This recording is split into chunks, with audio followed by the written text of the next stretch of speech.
Chers amis, shalom, nous sommes au Château de Jude, on vit une semaine absolument bouleversante, tout le monde est bouleversé, moi-même le Seigneur me travaille profondément, on vit vraiment une visitation de Dieu en profondeur et voilà, et j'aimerais partager avec vous un témoignage. Vous savez, on parle des guérisons qu'il y a sur notre route, dans les endroits où on va prêcher, tout ça, etc. Et là j'ai Stéphane avec moi. Bonjour Stéphane. Bonjour Rémi. Tu m'as partagé un témoignage de la guérison d'une personne qui était sourde, qui a été guérie il y a 1 an ou il y a 2 ans. Ouais, non, la dernière Pentecôte, l'avant-dernière Pentecôte. L'avant-dernière Pentecôte en Moselle. Ouais, écoutez, oui. Et toi tu étais témoin de cette guérison. J'étais témoin. Raconte-moi un petit peu là. Moi ça me fait plaisir d'entendre un témoignage de l'extérieur et j'ai entendu donc des nouvelles de cette personne. Voilà, alors tout à Stéphane, fait. merci. Donc c'est une personne qui s'appelle Thierry, qui a été invitée par une dame qui est présente dans notre église. Elle avait une oreille qui était fermée depuis la naissance, hein. Il n'entendait rien du tout. Ça a été vérifié médicalement. Oui, tout à fait. Hein. Alors qu'est-ce qui s'est passé au moment de la prière là? Donc au moment donné où tu as prié pour lui, tu as mis même les doigts sur les oreilles. Une il entendait un peu moins bien et l'autre il n'y avait rien du tout.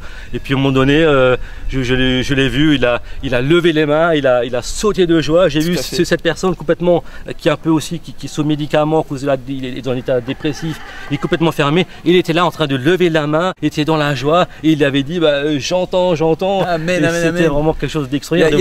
Il y a une micro-vidéo qui a été faite au téléphone, qui a été mise sur Facebook et je vais essayer de la retrouver.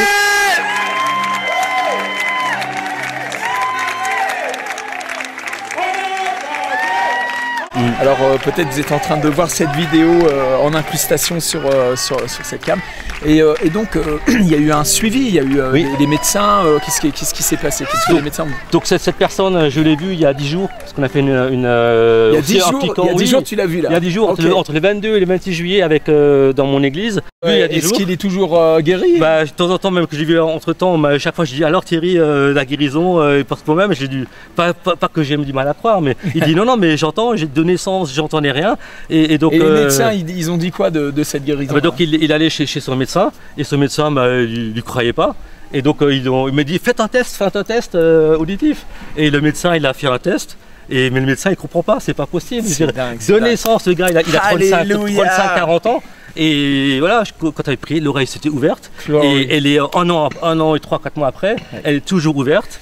Alors je me souviens très bien au moment où j'ai prié pour ce jeune homme, j'ai vu dans mon esprit, le Saint-Esprit me montrait qu'en fait un esprit sourd, de sourdité était rentré en lui pendant qu'il était dans le ventre de sa mère. C'était vraiment au moment de la conception et j'ai pris autorité à la racine par rapport à sa conception, quoi. Et c'est à ce moment-là que son oreille s'est ouverte. Mais alors Stéphane, tu as aussi un témoignage toi, parce que tu sors d'un tunnel et on aimerait partager avec tous ceux qui ont besoin d'espoir, d'espérance et même de la foi. Raconte-moi un peu Stéphane, tu viens d'être guéri de quoi exactement? J'avais il y a pratiquement près de 3 ans, mais il y a un lymphome, donc c'est un cancer du sang. Je veux dire, c'est le voisin de la leucémie. La leucémie, c'est le cancer des globules rouges. Moi, c'est le cancer des globules blancs, des ganglions. Donc il y a exactement 3 ans, au mois de juillet, on m'a enlevé une tumeur, un ganglion de la gorge. Donc c'était en stade 3. Encore pas le stade 4 qui aurait nécessité une greffe du moelle externe, mais donc j'ai bénéficié d'une autogreffe, donc mes propres cellules souches. Et donc après bon, j'ai dû passer, j'aurais bien aimé une guérison immédiate. Alors nous sommes en train de parler donc là en effet d'une guérison qui a été opérée en fait par la médecine. Tout à fait. Mais je crois que Dieu t'a soutenu dans ta foi et avec ta famille, vous avez certainement prié. Ouais. Et là on peut saluer le travail de la médecine et de la capacité que Dieu a donnée aussi au corps médical de venir à notre secours. Mais alors ça va mieux maintenant? Ça va, maintenant j'ai encore mon implant ici, mais il va bientôt être enlevé, parce que ça fait 3 ans que tout ça est Et donc les médecins ils te disent que tu es sorti du tunnel là? Oui, tout à fait. Et ce qui était beau, c'était même entre la 2e et la 3e chimio, donc avant la greffe, il y avait, j'avais reçu des paroles de 2 pasteurs différents qui ne me connaissaient pas. Ou à peine, ils m'ont appelé ou lors d'une réunion, ils m'ont dit Stéphane, Marthe et Lazare, cette maladie n'est pas pour la mort, mais pour la gloire de Dieu. Amen. Et je savais, je savais qu'il y avait quelque chose et qu'on allait être utilisé par après. Amen. Alors je crois que tu as du zèle pour gagner des âmes là. J'ai partagé un peu avec toi là. Comment tu vois l'évangélisation? C'est extraordinaire parce que moi je suis quelqu'un de très réservé, de très timide, qui n'ose pas parler, qui bégayait beaucoup. Et quand le Seigneur m'a guéri, restauré, mon épouse a dit mais tu parles différemment. Qu'est-ce que je sais pas, c'est effectivement Seigneur, quand il opère Non, il paraît que tu as évangélisé l'hôpital. Bah, l'aumônier, le pasteur m'ont demandé si j'étais pasteur, puisque j'avais ma Bible et je lisais la Bible. J'offrais une Bible en russe à un voisin, à un Géorgien qui était venu en détresse à l'hôpital pour sauver sa peau. Et lui parlait différentes 5 langues et on a parlé en anglais. Je lui ai fait offrir une Bible en russe le jour d'après. Et on lisait la Bible ensemble, lui en anglais et moi en français. Et j'ai pu lui prêcher, j'ai pu lui parler de Jésus. Chers amis, voici un chrétien comme je les aime, embrasé du Saint-Esprit, qui sait que Jésus est vivant et que cette bonne nouvelle doit être partagée à toute la terre, à toutes les nations et à son voisin. Alors peut-être vous êtes dans une situation dramatique aujourd'hui, vous venez de tomber sur cette vidéo peut-être par hasard, où on vous a envoyé l'adresse de notre site et vous êtes dans le désespoir. Et la Bible dit que quand un malheureux crie, l'Éternel entend. Peut-être vous êtes au fond de la fosse, dans la dépression, dans des souffrances liées par la maladie, vous êtes en train de vous battre avec les médecins pour sortir de la maladie. Eh bien, avec mon ami Stéphane, on aimerait faire une prière de foi.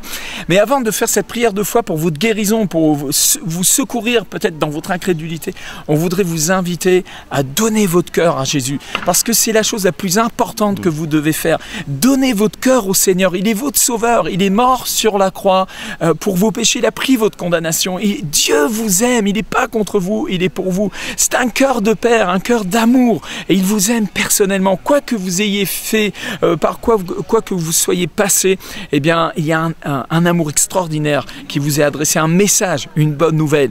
Dieu vous a tant aimé qu'il a donné Jésus en sacrifice sur la croix afin que vous ne soyez pas condamnés avec votre péché, mais que vous puissiez être pardonnés.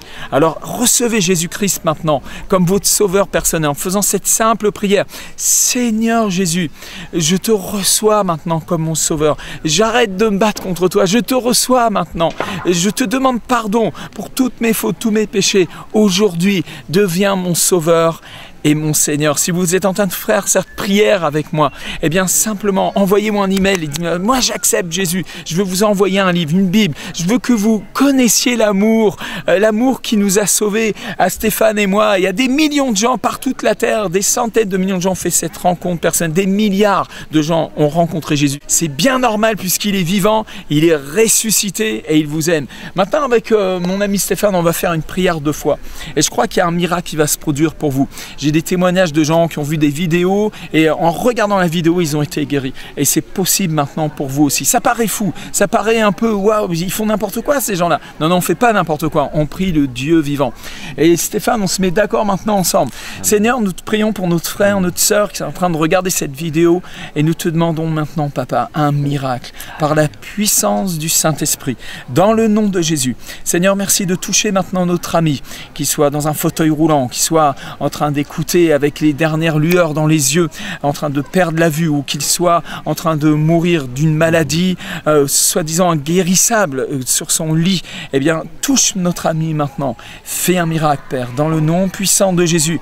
Et nous brisons tout esprit d'infirmité dans le nom de Jésus. Seigneur, merci pour la puissance du Saint-Esprit qui passe maintenant au travers de cette prière. Pour l'Éternel, un jour est comme 1000 ans et vous êtes touchés maintenant par la puissance du Saint-Esprit. Et nous remercions Dieu d'avoir exaucé notre prière dans le nom de Jésus. Amen. Amen. Alors bienvenue aussi sur nos sites feuetgloire.com, fêtedelévangile.com aussi. Rejoignez-nous à notre grande campagne d'évangélisation à Toulouse en juillet 2015. Et je vous invite aussi à m'accompagner si vous êtes un chrétien, vous êtes peut-être un pasteur, vous voulez faire l'expérience de la puissance Saint-Esprit dans les nations. Je vous invite à m'accompagner dans une de mes campagnes d'évangélisation dans les nations. On vous aime, on vous bénit, on bénit tous nos amis de feuetgloire.com qui nous suivent. On vous envoie la bénédiction depuis le château de Joud où le Saint-Esprit agit. La cloche sonne, on va aller manger. Ciao, ciao, ciao.